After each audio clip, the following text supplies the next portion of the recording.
So we're in the twilight hours of the conference now. Thank you for staying with us. We've got 2 more short sessions, one which will be moderated by Professor Zhang, and then a final session of the presentation of our Manifestos project. So over to Professor Zhang. Okay, all right.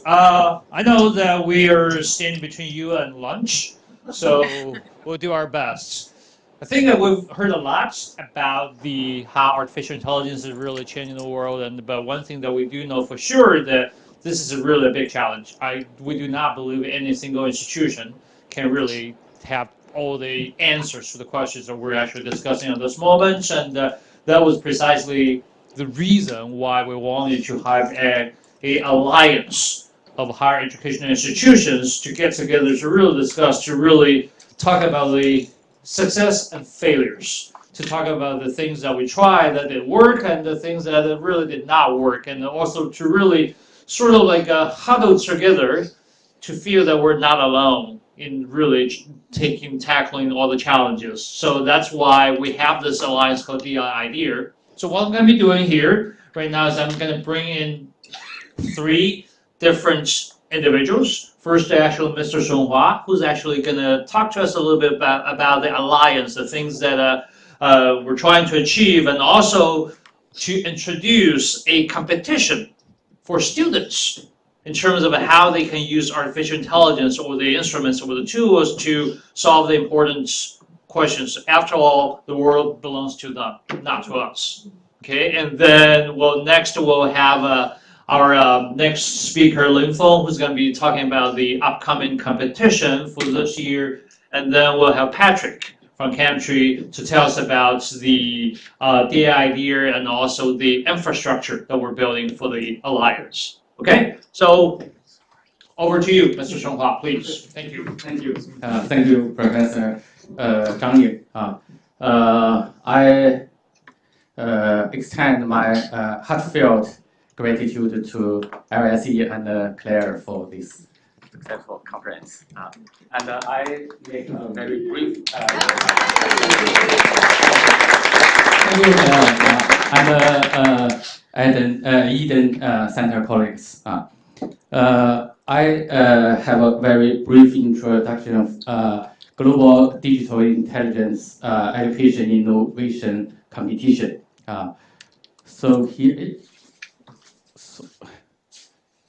This Digital intelligence. we need to. It's taken over. That's the end. Yeah. We're not safe. Sorry. Yeah. 0 day. The idea launched 2 years ago in Beijing Forum, and there are 30 institutes launched the idea, and LSE joined the idea last year. We have vision and mission. Vision's DI dedicated to progress, innovation for the future. Our mission is inspiring. We are some academic forum, Beijing Forum, World Economic Forum, and Cambridge Digitalization Annual Event. Sorry. Okay. And our yeah, is it not working? Yeah. Sorry, people online are telling me it's off. And our missions developing with some program such as teaching program with University of Michigan and some IELP project with King's College, LSE, and other universities, and also the idea hub with Cambridge. And our mission is enhancing via some publishing, such as white paper, a series. We released a series books, and also the guide to the boundaries of AI application in higher education. And also our mission is advancing, focus on culture, cross-culture, and sustainable development with China Arab culture and education exchanges, and also the following forum in Cambridge with UNESCO and United Nations universities. And also we have the idea plus X. The competition is one of the project. Please see the of the first global intelligence. 人工智能时代要抓住 AI 这个具有颠覆性力量的底层技术，要更加坚守人类智能的涵养。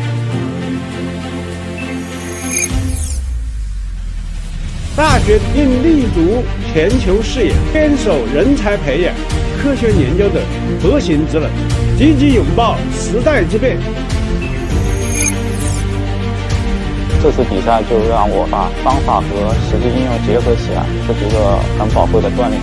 关注具体的人，这可能不仅是一个技术问题，更加是一个和人性和社会责任的问题。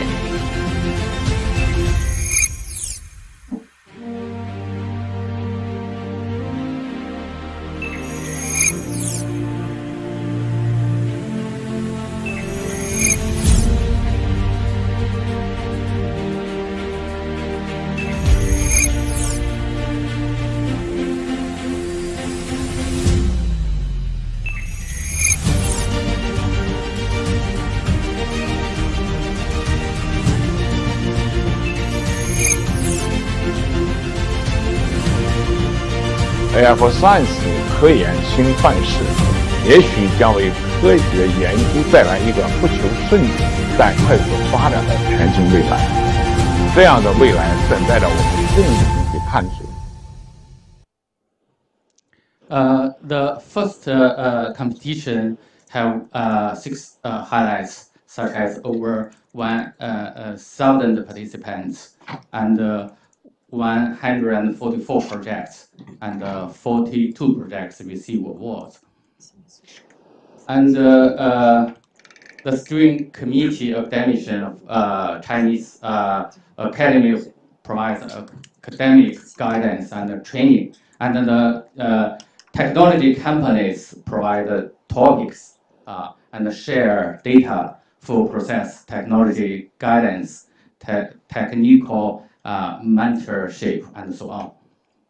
And we have 1 million awards for the students. And we are very excited that some company selected projects in the application development track and have gathered the investigator attention. So the first competition encouraged us for the second competition. We have 2 new tracks.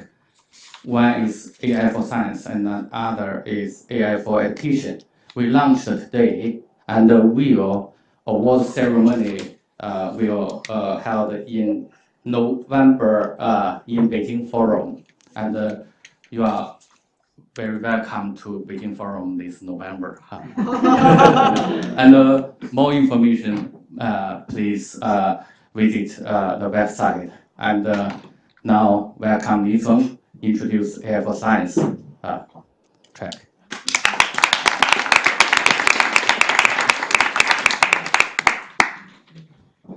Okay. Hello everyone, I'm Linfeng Zhang, and let's wait for the slides. And I'm very happy to be here and also to be the tech company behind the competition. And so, yeah, so this morning, it's a pity that I lost my phone this morning and finally got it. And so I missed several talks. Yeah, with AI, I do hope that since I've been doing things, I do hope that one day we don't need phones and computers. So that's the mission, one of the missions that we are striving for. So yeah, today my topic is digital intelligence education in the AI for Science era. So actually, there's a interesting story. So I've been thinking why it's me, it's me that's supporting this. So I actually graduated from Peking University almost 10 years ago, 2016. And And at that time, Dr. Sun Hua was our like college party committee secretary. and yeah, that's a special job in China, but also top leader. And then I went to Princeton.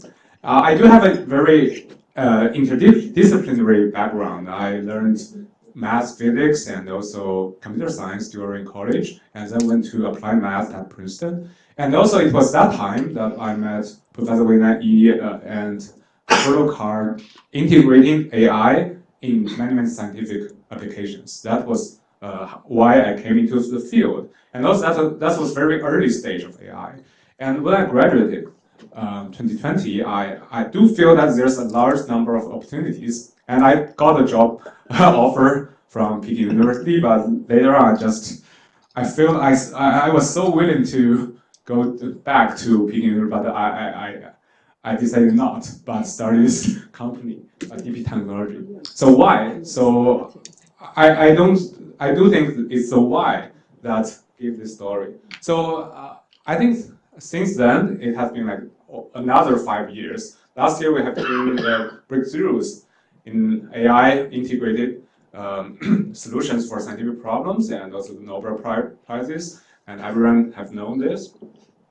And then what we have been trying to do is that we want to build up the AI for science infrastructure for next generation R&D, because it's these 4 components: AI computing and AI reading and AI experimenting, and also like the models and simulations that are giving us a new set of like conditions to all these problems in science, like material science, life science, and energy, materials, and so forth. That's our mission. But what I realized was that in the very beginning, what the goal is like here, life science and material science. But what we just realized was that our mission also calls for a paradigm shift of the education and research system. So there's so many boundaries and bottlenecks. So first of all, we need people to get together, and people have different background, math and physics and computer science and chemistry, and people with one specific skill set and background may not be capable of solving a specific problem. And you know, everyone from science need to learn computers, learn AI, and also AI people are typically very good at like becoming a SOTA on the leaderboard, but they are very incapable of defining the leaderboard and so forth. So basically, that's one problem. Another one is that I do think that GPAs are no longer important, because given us given standard test, one can get high scores and which leads to highest GPAs. But typically, those people with high GPAs, the students, may not be problem solvers. And also, there's a boundary between like scientific breakthroughs to industrial applications. So many boundaries.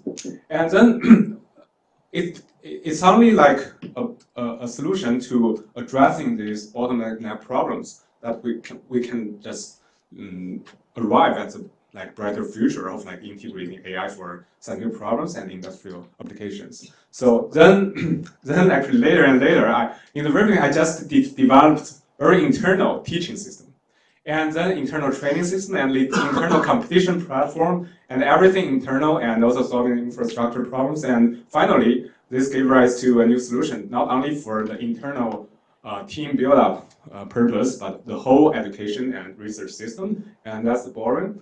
And it's very interesting that we found it's now, we didn't predefine the structure, but now it's merging 4 centers in one: the library, the literature center, and computing center, and experimental center, which actually is now the embodied intelligence version of AI for science. So every experimental facility needs to be automated and then intelligent. And then the teaching center. So how we did this? So gradually, what we did was like the library part. Can I click this? Yeah. So it's No, this is okay. This is yeah. Yeah. So the oops. I guess it should be here. Which one? Yeah, click here. Oh, okay. Yeah.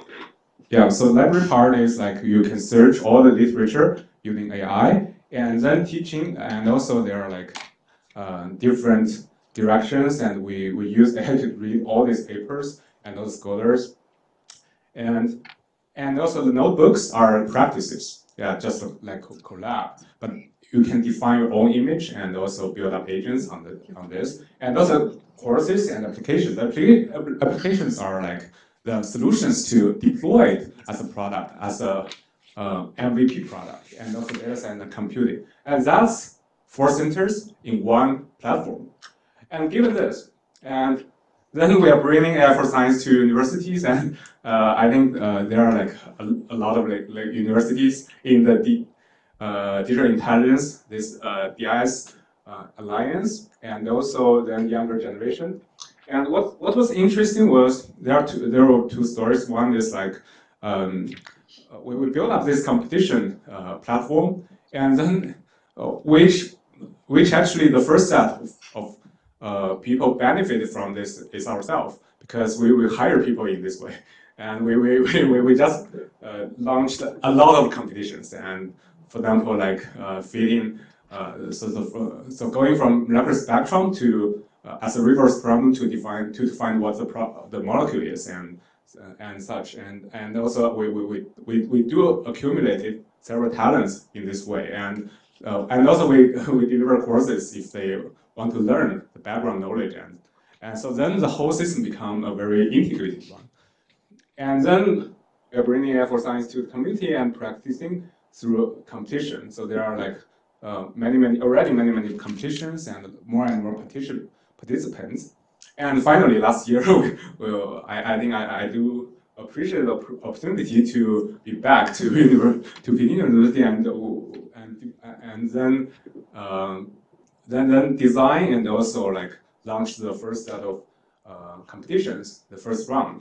And last year, there were several interesting things. So AI applied to scientific problems no longer, and the problem includes frontiers in AI for Science research, but also like those real data from real companies in industry, and also apps, the application development track, which just encourage the participants to deploy their solutions as an application that everyone can use. And we do have observed several exciting solutions and also a lot of talents gathered together. And then this year, we are trying to extend this to a broader setup. First of all, I just noticed that the movie was still in Chinese, and this time we want it to be more international, so everything will be international. And also the second, the problems are not only like those data sets with AI models, but also this one. This is actually lab automation. So for next generation chemistry lab, so will be automated, and every chemistry student will no longer need to learn like wash dishing skills like during the early stage of college. And that's and another one is still in mind, just to change the app. The app one with the agent one, just everyone will be encouraged to develop their own agent, and that's application track. So that's what's in our mind for the second Global Digital Intelligent Education Innovation Competition. So maybe with that, I would like to thank you for your attention.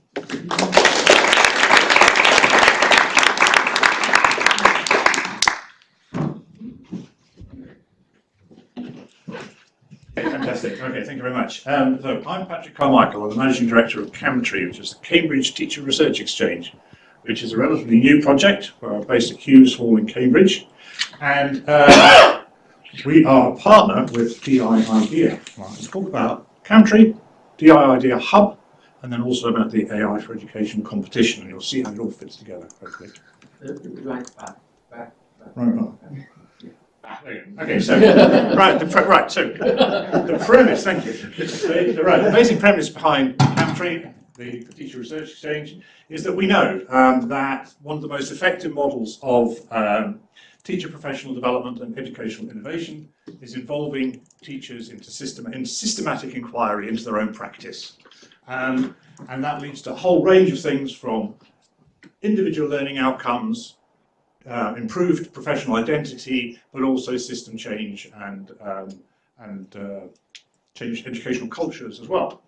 But there's a kind of paradox at the centre of education here, which is that much of the knowledge that comes out of those kind of inquiries never escapes from the university, school, or sometimes even the classroom in which it was invented. So what Camtree has been set up to do is to provide an opportunity for teachers at all levels, from early years through to higher education and professional education, to publish their research, to share their research in ways so that it can be accessed and used both by other teachers, but also all the way up into policy formation as well.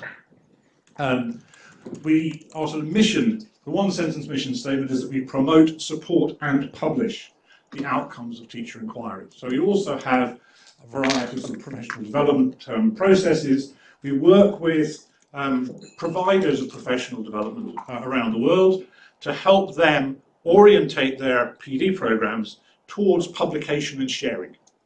And we know, I mean, particularly in HE, that there's lots and lots of innovation going on. There's lots of people doing fellowships. There's lots of teachers doing in-house research, pedagogical research.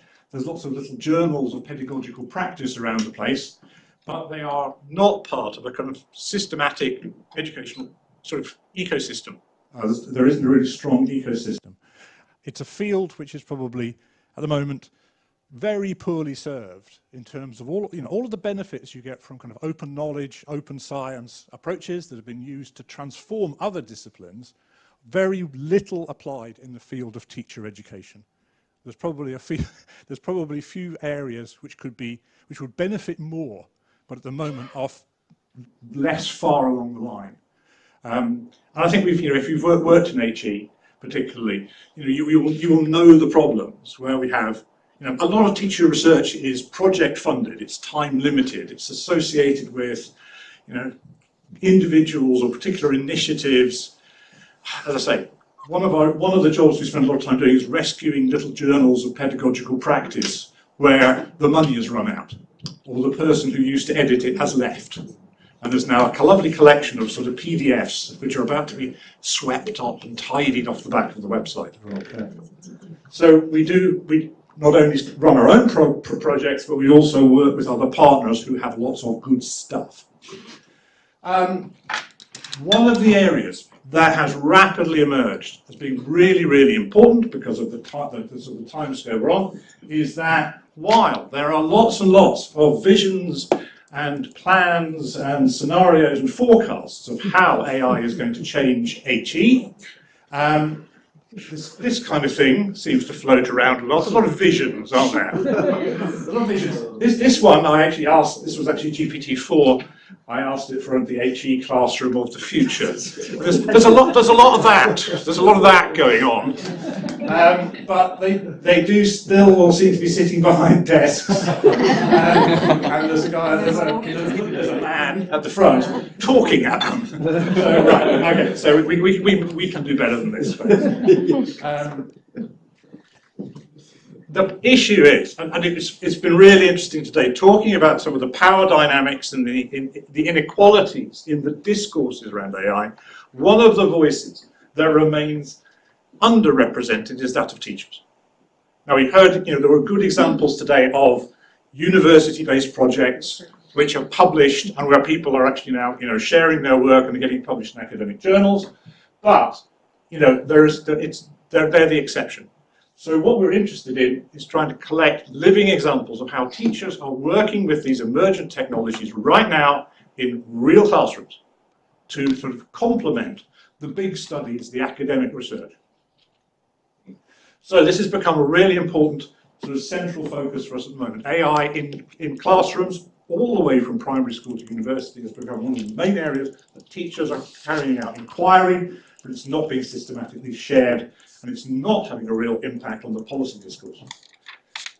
So on the back of the launch of the white paper, which DI IDEA launched back in Beijing last November, one of the things we decided to set up was the DI IDEA Hub as a means for university partners and university teachers to share their work on the Camtree platform as a kind of separate library which is oriented towards sharing timely, rapidly published work in progress from classrooms like yours, basically.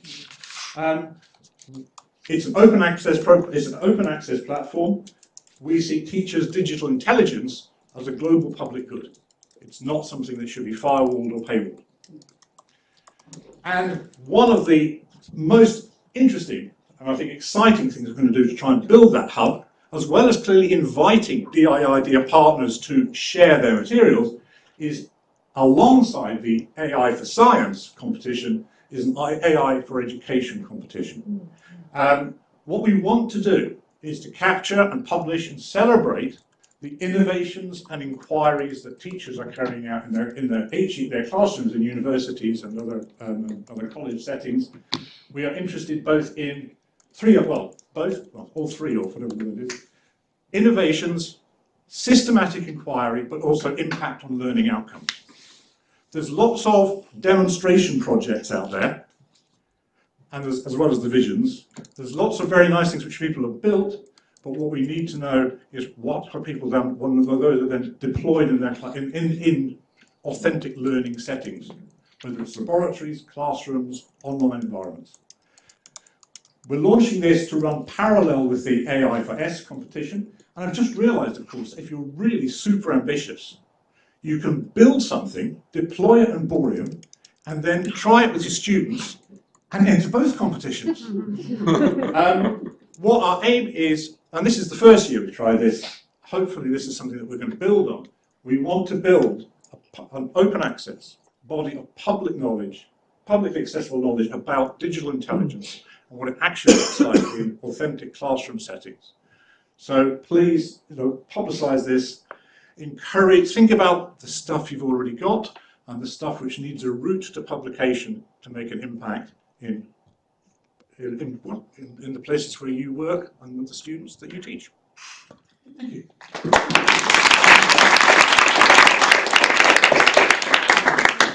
Yes, please. Okay.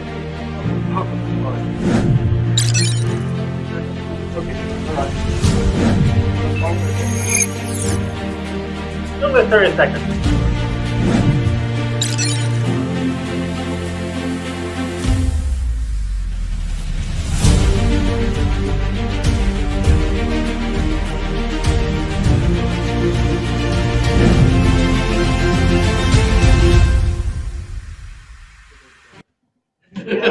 And we get together, take a photo, and that would be the official launch. Yay!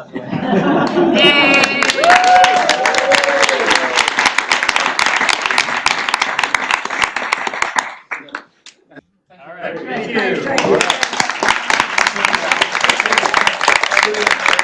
Hi, everybody. Okay, colleagues, come down. I'm not sure how we can follow that, but anyway. So while colleagues and our student partners come down to the stage, maybe I can briefly start to introduce this very last session before we say some final thank yous. I think that one of the areas which is most challenging for us as educators and for our students is the question of assessment. How do we design assessment to support learning? How do we design assessment which effectively and positively and fairly and inclusively tests that our students have actually achieved their learning outcomes? And as I said yesterday, right at the beginning, we are spending a lot of time talking about technology, generative AI technologies, but fundamentally we're all here because I think we're passionate about education and the purpose and values that underpin good education.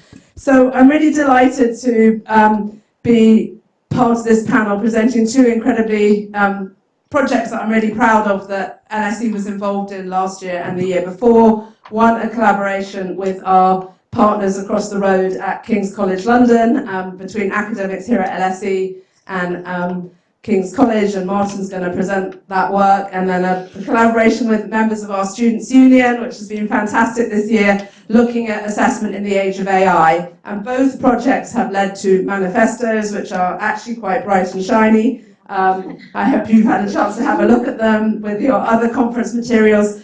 And they're going to present the manifestos, and I hope we'll have a little bit of time to have a bit of a debate, a bit of a discussion about some of the principles or points that we try to communicate through these manifestos. So I'm going to hand over to Martin now from King's College, who's going to present the staff manifesto, and then we'll hand over to our students, who are going to tell you a little bit about what we came to, conclusions we came to in the student manifesto. Thank you very much. Thanks, Claire. Hello, everyone. Nice to see you all from a different perspective rather than the backs of people's heads. See the front of them, it's fabulous. This is what you need to be looking at just now, those two documents. And before I launch into this, just to draw your attention to, there are these documents electronically available, and if you want them, ease of access, all you need to do is write down now tiny.cc/AI, that's big A, big I, essay, and you'll be able to access these slides, the two manifestos, and you'll be able to click on that link to the short course that was mentioned by Sam yesterday, which is now at, can you believe this, 9,992 people. So you could be person 10,000 going into the Gen AI in HE course, which is being updated and rebooted for May. Anyway, let's move on.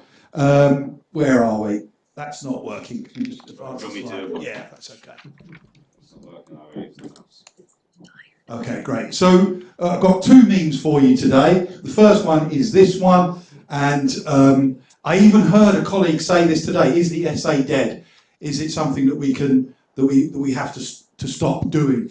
Actually, we believe, and we had a conversation about this over coffee that led to this piece of work across the two institutions, where we were discussing exactly this phenomenon, exactly this question. People saying, well, that's it. You know, our whole model of education has gone out the window. We can't do essays anymore. We can't do assessment that can't be secured and assured. The only solution we've got is to go back into the exam halls and walk up and down in squeaky shoes, annoying our students as they handwrite, which they never otherwise do, answers to the questions to check that we can be confident that they know the stuff that we're supposedly teaching them. It's a huge problem, right? But I think what both Claire and I were really concerned about was that the essay as a staple of educational long-form writing, not just essays or anything where you're producing a product, and we heard a lot this morning about coding and the outputs of coding as well and the parallels therein.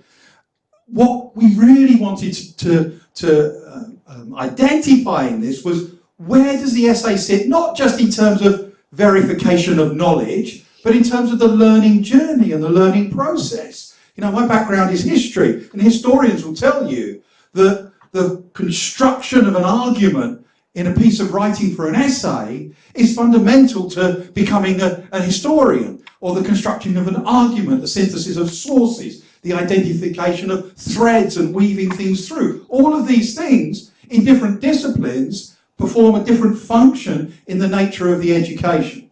So if we don't mind going on to the next slide, these are the questions that we were asking ourselves to prompt this collaboration.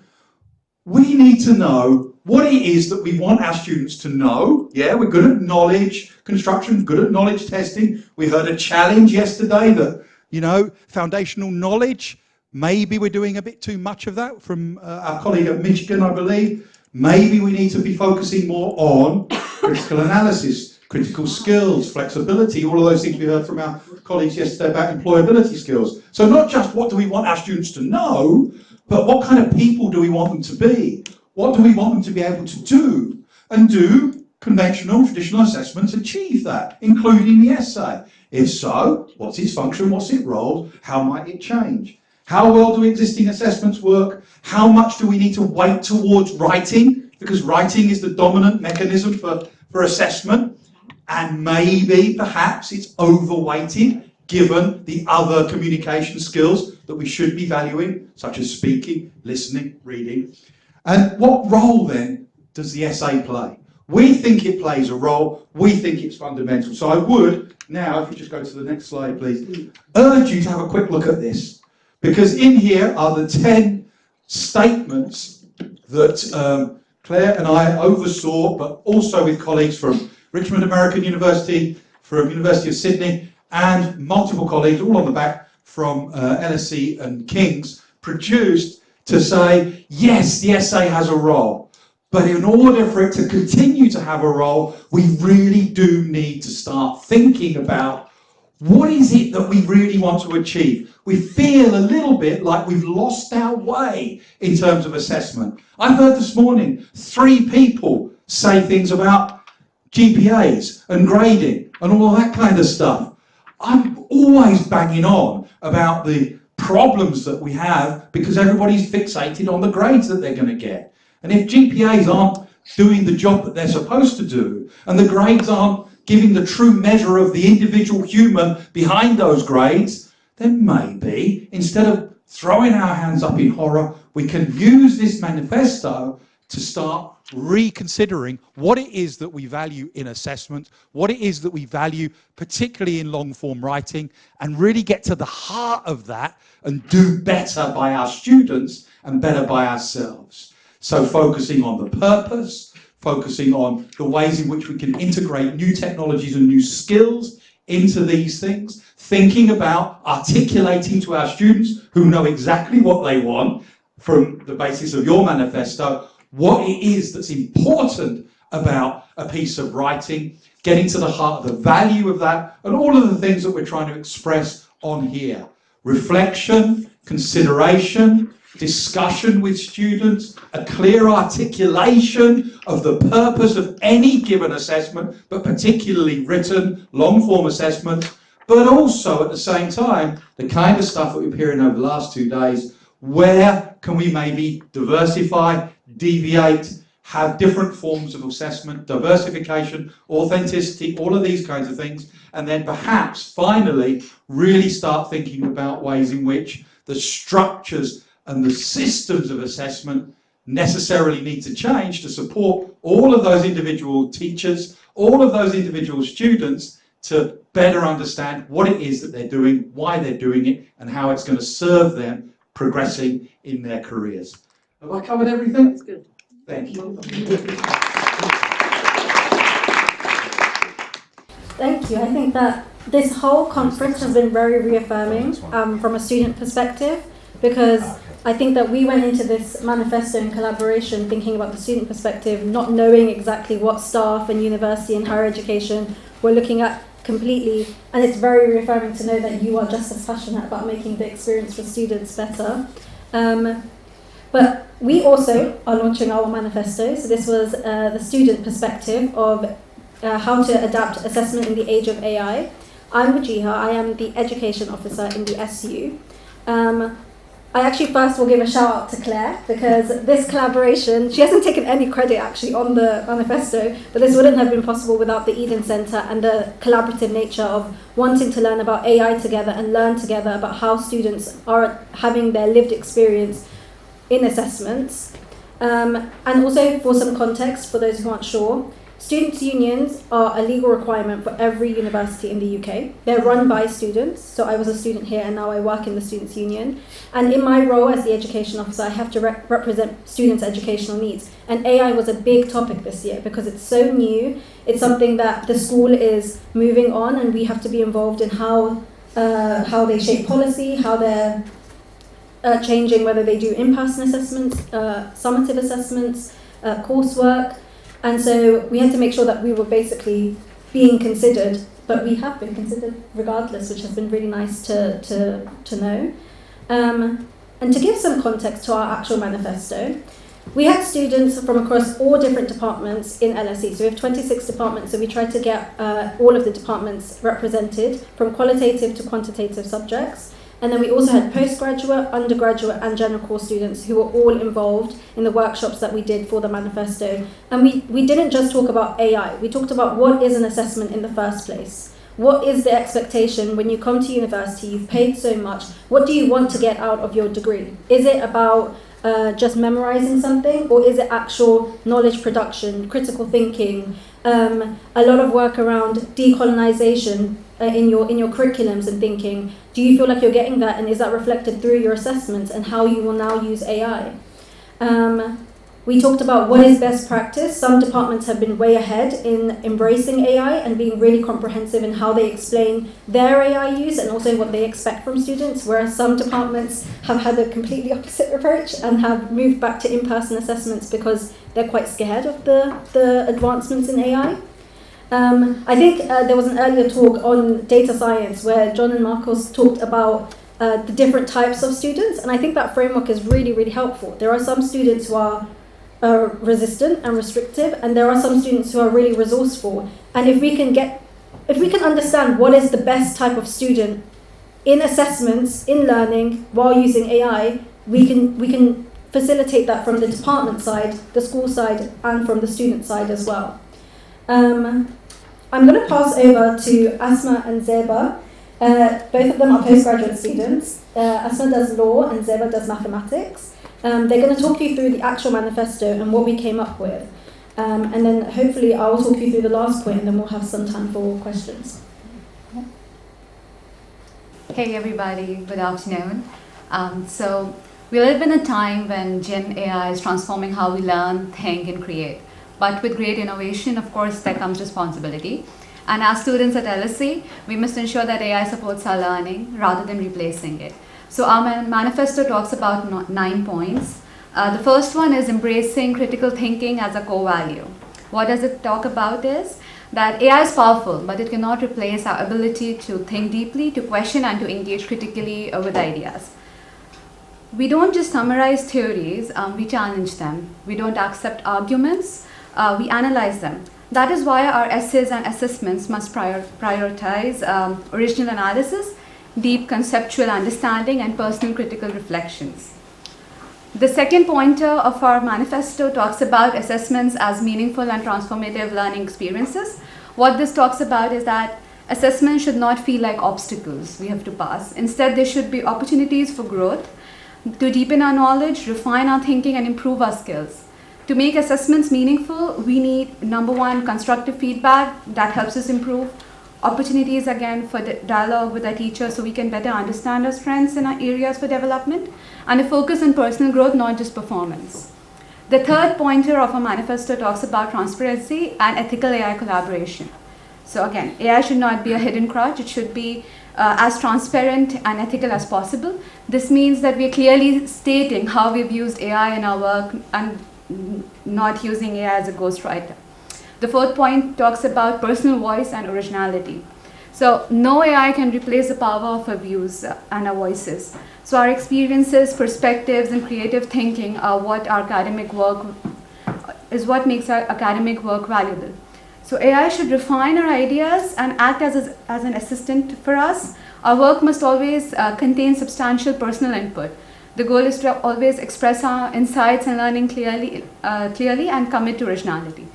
So from a mathematics perspective, AI still struggles with true logical reasoning. It can follow patterns, of course, formulas, and even solve well-structured problems. But it lacks the ability to truly understand the mathematical concepts that we do the way we do it. So it's just not about computation. Mathematics is not just about computations. It's about intuition, abstraction, and proof. So AI can produce the solutions probably, but it often fails at explaining why it's doing the way it is doing. So the next 5 points will be done by Asma. Thank you so much. Good afternoon, everyone. I'll be walking you through the rest of the pointers. What truly prepares us for the future is not memorizing information, but learning how to think. For too long, education has focused on knowledge reproduction, which includes recalling facts, listing theories, and repeating information. But in an age where AI can retrieve information in seconds, is this the best way to assess learning? We need assessments that develop real-world skills, rather than just test memory. This means focusing on problem solving, analytical thinking, and collaboration. Many professions require teamwork. Group projects that stimulate real work environments should be encouraged. We could understand this by an example. wherein you could imagine two students learning about climate change. One takes a multiple choice test on carbon dioxide emissions, whereas the other, wherein he works on sustainability plan through a multiple choice question based test, wherein one works on developing a sustainable plan for a campus based project. Now, who is better prepared to tackle real world challenges here? The next pointer would be adaptive and flexible assessment approaches. One size fits all assessments do not reflect the diversity of skills we need in the real world. Education should adapt to different fields, learning styles, and career paths. Traditional exams work for some, but not for all. We need a variety of assessment methods that reflect how knowledge is used in real life. What does adaptability look like? It includes frequent and smaller assessments, presentation-based assessments, and project-based learning. Instead of writing a 3,000-word essay about sustainable cities, why not have students design a model to understand urban sustainability? The seventh pointer was clear guidance and AI literacy for responsible use of AI. AI is already changing the way we learn, work, and think. But with great power comes great responsibility. Without clear guidelines, students might misuse AI, either by over-relying on it or failing to critically assess its output. How should AI literacy be taught in institutions? It is through mandatory AI workshops, department-specific AI guidelines, and encouraging critical AI engagement. The eighth pointer was ensuring equitable access. If AI is the future of learning and work, everyone must have equal access to it. AI tools can enhance education, but not everyone has equal access. Some AI platforms are free, but many advanced tools require costly subscriptions. If students from wealthier backgrounds have better AI access, the gap between privileged and disadvantaged learners will widen. This is when universities have to step in to play a very important role, wherein they provide institutional access to all students and then negotiate AI student licenses, wherein universities could partner with AI companies to offer student-friendly pricing or institution-wide subscriptions, and then support non-commercial AI alternatives by encouraging open-source AI projects, ensuring that students are not dependent on expensive corporate-owned tools. That concludes my submission. That concludes my presentation. Over to you. Thank you. I do law, so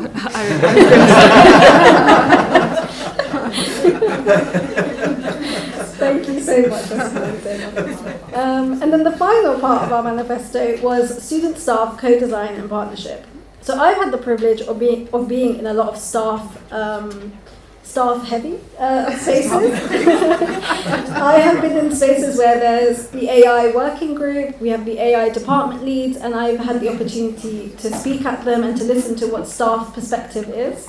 I know that there are a lot of concerns around academic integrity. I know that there are a lot of concerns with cheating. I know that there are a lot of concerns with going back to pre-COVID times as opposed to which was in-person assessment. So it's not just about AI. But I think that the point that we really wanted to hone in on our last part of the manifesto was that students still have to be involved even if we disagree. Students have to be at the centre of real policy making and decision making, because ultimately their education that they are paying a lot of money for is affected by it. We've had the privilege of having really successful partnerships and collaboration and being able to put our points forward to the school. And I think that I encourage all of the people here who are from different universities to consider how they consider student perspective in their policy making, in how they will now learn about AI with students who are also learning. And I actually think students could be a very useful tool because they are the first people to know and really use these platforms. I actually wanted to use the last part before I know that you will also have an option for questions, but to pose some questions to you. Something that I was talking to Claire about yesterday after the events were over was about how there's a generational maybe difference in how students who are now graduating will think about AI as opposed to people who are making the decisions at universities.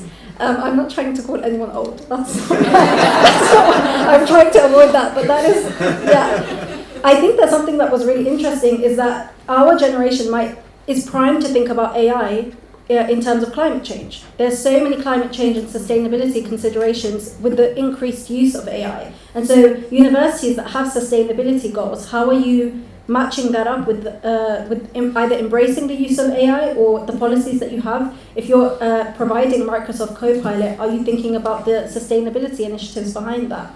And also something that we talked about in our manifesto, and this is the last point I will end on, is that a lot of these large language models base their knowledge production and information off of the global north. So how are we implementing the global south and inclusive education across the board as we move into using AI more and more? And that is essentially what our manifesto was. We had very, very comprehensive 9 points, and then we had some calls to action for the school. And it's been really, really great to work on this with the school and to continue working on it together.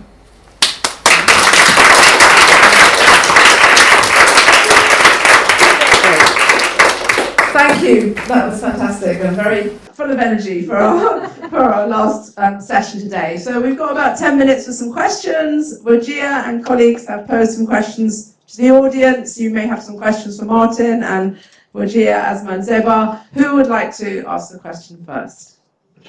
Does anyone have a manifesto from their students or from their universities already, a comparable manifesto? Great, Luca. I don't have a manifesto, No, that's a question.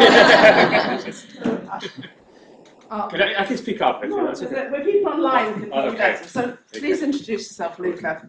Thank you very much. Luca Tardelli, I'm an associate professor of education here at the LSE. Just want to thank you, both of you, actually, for creating this manifesto. Yesterday, as I was listening to all of this, I thought of, how much uncertainty there is and how that creates a space for leadership. And I think with your two manifestos, you're providing the leadership. And it's always the tricky bits, right, to try to find a way out of uncertainty. I have two comments more for the student manifesto, and here I'm interested in your thoughts, because I think sometimes there is a distance between the teachers and the students in the way we look at some of the same problems.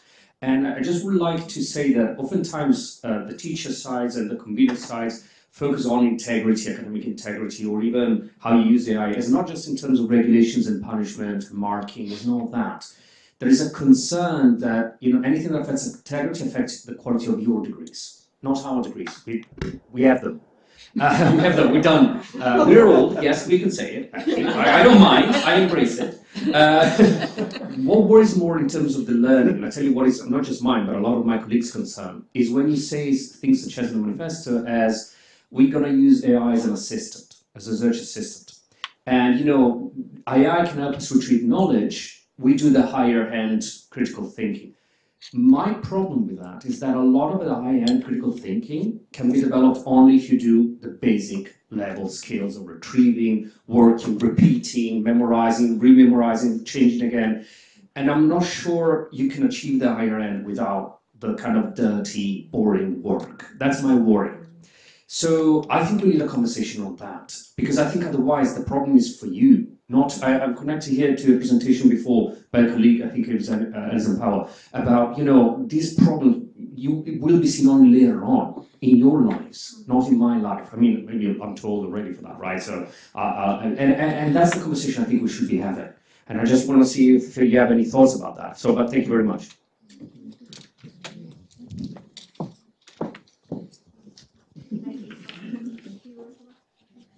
I think that's a really good question. The first thing I would say is that this is something you can directly talk to students about. I think that something that we talked about, and again, I'm in a lot of spaces where I'm the only student perspective in education committee where decisions around assessment is made. And I think that this is something that a student you could say this to a student and they would say, fair enough, how can we work around it? Because your point is completely valid, but the point is that AI now exists. When I go home and after I graduate, I'm still going to use AI. So how do we meet the point that you've made of creating a very solid foundation and me having those skills, but then also having literacy in AI, being able to use AI in the most productive ways. And if that isn't doing the knowledge production for me, how do we work together to compromise, basically? Because essentially AI exists now and students will use it. That was our first point, is that if AI exists and we're going to use it, you can't restrict us from using it because this is not an authoritarian state, you can't arrest us for getting a ChatGPT up. So we all are using it, right? Staff is using it as well. That's the point of transparency as well. And how do we compromise? So if there's parts of, up until week 3, try not to use AI, rather rely on traditional ways of learning, and then within the curriculum actually we'll be embedding AI. Is that a compromise that we can reach within students? Do we implement this into our code of conduct? But I think that's the key point in terms of student, staff, co-design and partnership. It's not just on the policy level, it's also in the classroom, be really upfront from the beginning, saying, actually, this is what I think about if you use AI in the lecture and to check every little thing that I'm saying.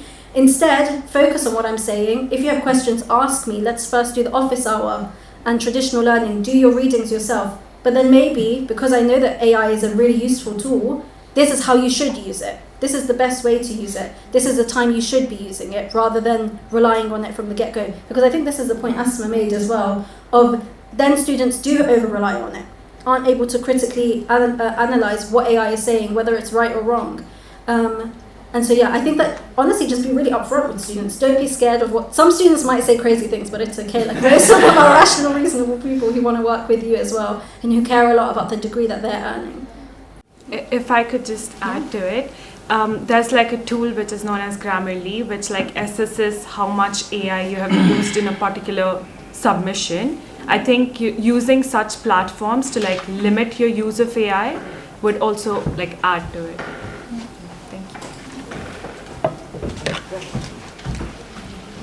Other questions? John? For clarity. I'm getting a few steps. Thank you very much, Wajiha and team, for doing that. Full disclosure, Wajiha was my student. John really shaped how I thought about best practice in AI use, because I did data science in my last year, and it just like the way he taught it and the outlines that he gave, I was like, that is what every department needs to be doing, at least. So thank you.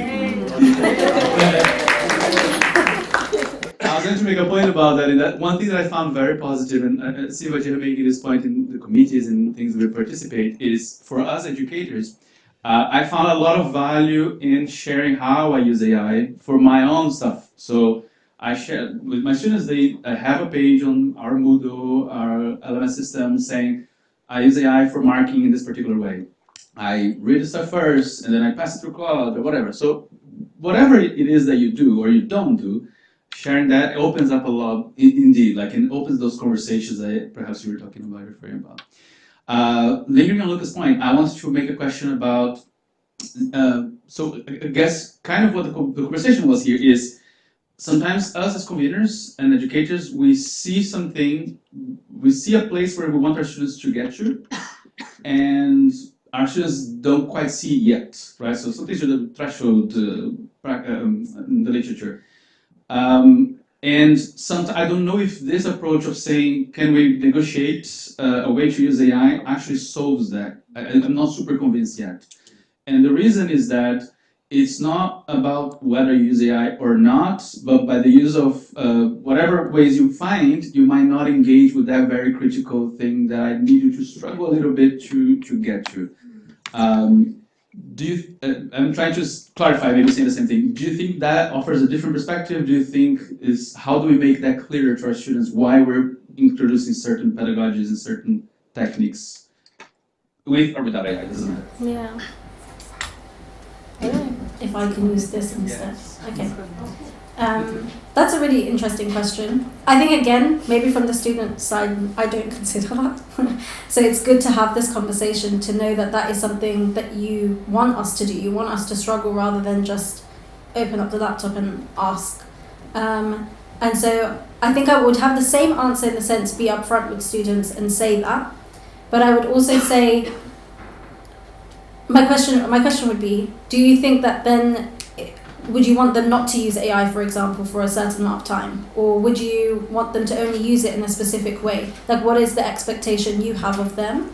And like, at what point should they, like some students might struggle up until week 6, for example, the first assessment. Like, what is the point where things should be a bit more easy for them? That's something that I always think about, is that I'm okay to struggle with readings and all of these things and have the appropriate amount of educational stress. But when it gets to like well-being concerns, how do you know? And I think, yeah, like how much are we supposed to be bearing?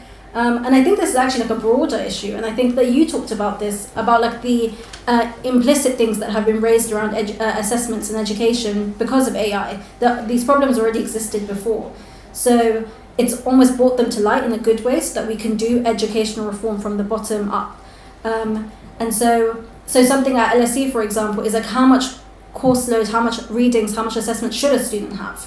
So in general, holistically, like how much work should a student be doing? And then, of course, I completely agree with the part that you should be challenged and you should struggle to like get. I think I did that in your course where I was like, oh, this is really hard. And then I got it and I was like, oh, okay, I can learn about this.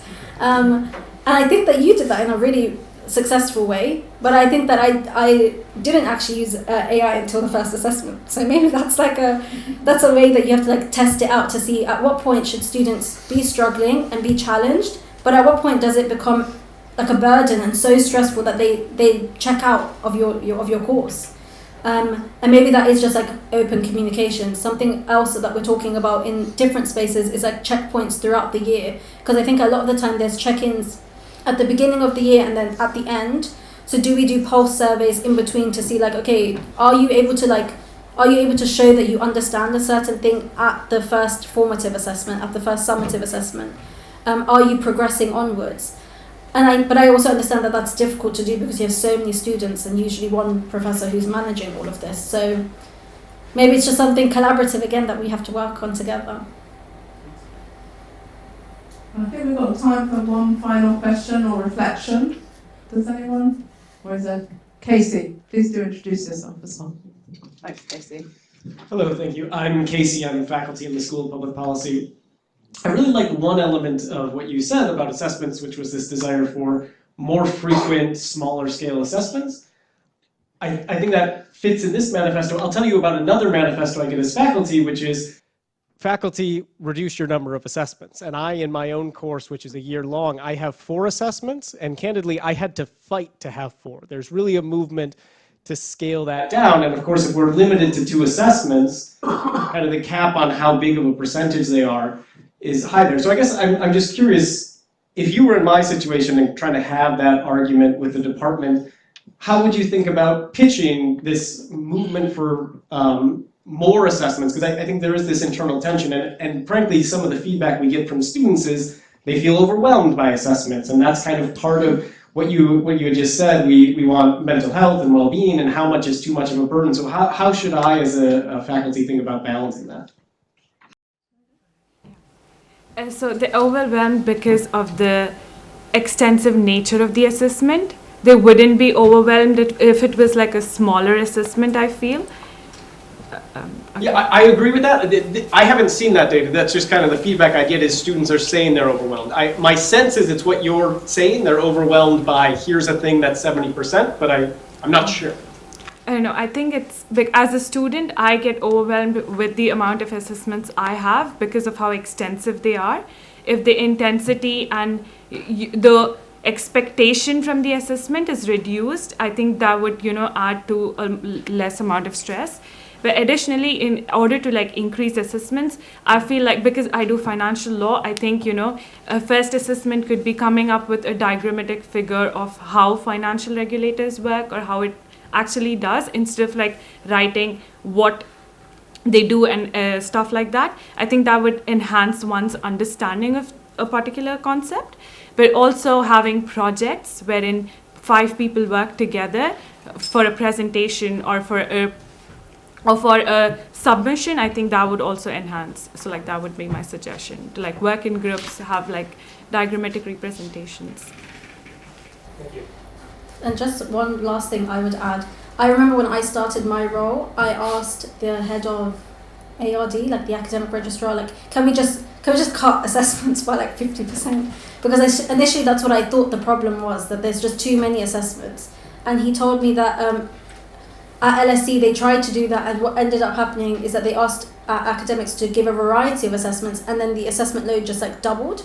And it just went so high because people clung onto the original assessments they had and then added on more. So they said that, okay, we'll have in-person examinations, then we'll add on the group presentations, we'll add on the coursework and the other pitches and all of these things. And so students were just doing twice as much work. And so I think that it's difficult because there's also a personal preference that you have to like manage with every student. Do they prefer in-person assessments? Do they prefer coursework and summatives? Do they prefer pitches? Do they prefer presentations online? And I think that it's the point of like varied assessments across the board, but then also taking into account that students have a life outside of your specific course as well. Like students are we take how many modules per term? I do 4. 4. So I think every student does 4 modules per term. That's how many assessments? Like 60? A lot. It's a lot. And it can be overwhelming. So I think that it's also I don't think that you should take too much pressure on yourself to vary just your modules, but I think it has to be like a school-wide approach. So for example, if you are doing in-person examinations and you're fighting for your 4 assessments and you think that they're varied enough, but maybe you have to do in-person assessments for 2 of those, then hopefully the student perspective would be that your other modules are picking up the slack in some way, that they're also having varied assessments, so that it's not just, the onus is not just on you to basically improve the way that you're putting assessments forward. But I also think maybe that's something we can research more. Because every other complaint that students from my cohort would have is, does he think that's the only course we're doing right now? Okay, great. We're going to give a final word to Martin and then draw this fascinating and impressive panel to a close. Yeah. Yeah, amazing. Really good. I just felt completely redundant there, and rightly so.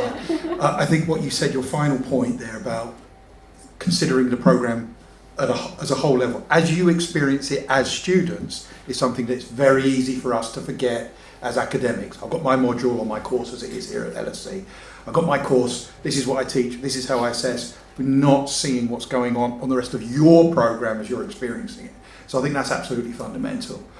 All of the questions to the students go back to the fundamentals of the manifesto for the essay as well, which is our starting point as academics, on our own, in our own heads, reflection, with our colleagues, and in our conversations with students, need to go back to what is it that we understand assessment to be for? What is it that we're doing? What are we guardians of here? Are we solely focused on and fixated on the thing that gives the summative grade, the high stakes thing, the evaluation thing, or can we reframe in our own minds assessment as development, assessment as teaching? You know, students might be overwhelmed by assessments if you call them high stake assessments with X% of value towards their final degree outcome. But if it's just the way you do teaching, it's encouraging us all to be more interactive, dynamic, and engaging in terms of the practices that we follow. So I think that it's about the conceptualization of the purpose of assessment. The root of the word assessment is from the Latin to sit beside. So we take evaluation as assessment as the predominant paradigm of higher education, forgetting assessment as development, assessment as sitting beside. And I think that if we do more of the sitting beside, then we do more of the stuff that the students say that they want, and we do more of the stuff that we want at different stages by seeing assessment in 2 ways. So that's what I would say on the basis of all those questions. I don't think that there's anything in that anybody's raised over the last 2 days that is incompatible with what both the manifestos are saying. And isn't it great, actually, that we're at this conference about AI, and we're actually talking about assessment, we're talking about pedagogy to finish it off. Hardly anybody's mentioned AI in the last half an hour. And I think that's great, because that's what's really important in this space.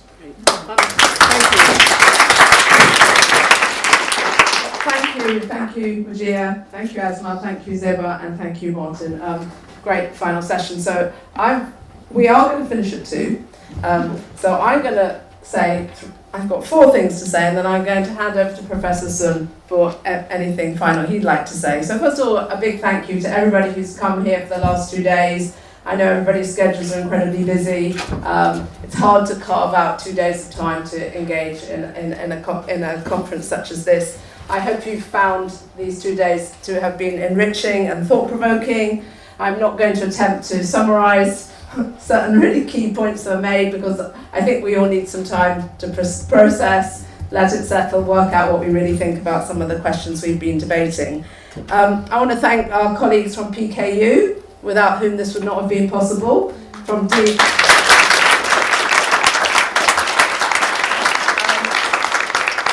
DI Idea Alliance, which has brought people from right across the world to join us here at LSE. And also to reiterate my thanks to my colleagues in the Eden Centre who've been working round the clock in the last 48 hours, but for a long time before.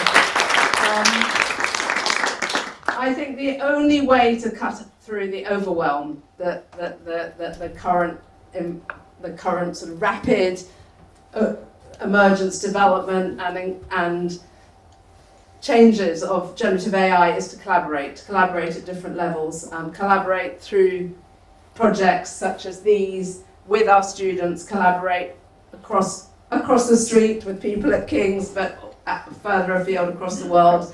I think I should have to give a shout out to Zhang King, who came all the way from New Zealand to attend this conference, which was really impressive. So, and all of you who have suffered jet lag to sit in this slightly dark, cavernous room on the lower ground floor of our CKK building. So finally, I just keep in touch. I think we just need to keep on talking, keep the conversations going, keep creating spaces such as these across our institutions and globally and internationally, so that we can really continue to feel like we're learning and growing, even as we're feeling quite challenged right now. Professor Sun. Thank you, Claire. I would like to extend many thanks to LSE for organizing the wonderful conference. We have more tight collaboration and cooperation with LSE in 2 years. Our leader visited each other in 2 days, and we Emma and Claire have wonderful lecture in Beijing Forum and joined the idea, and we have many collaborative initiatives. Today is a wonderful conference. It's also our first academic conference in this year. So I look forward to seeing you in the several conferences, April online with University of Michigan, and May in Cambridge, and June Summer Davos in Dalian this year, and also Beijing Forum this November. I do need your support for the ongoing initiatives, faculty literacy, and teaching development framework, and the Idea Hub. And we have a website, a member showcase on the Idea website. You can submit or edit content directly, and join us. We can make the world great again. And also recognizing to President Larry Kramer, VP Emma, Claire, and colleagues at the Eden Center for LSE, and my colleagues from Peking University, and all supporting staff this year. And my deepest gratitude extended to you all, every participant, for contributing to this conference success. We eagerly anticipate reunite with you at next gathering. Thank you.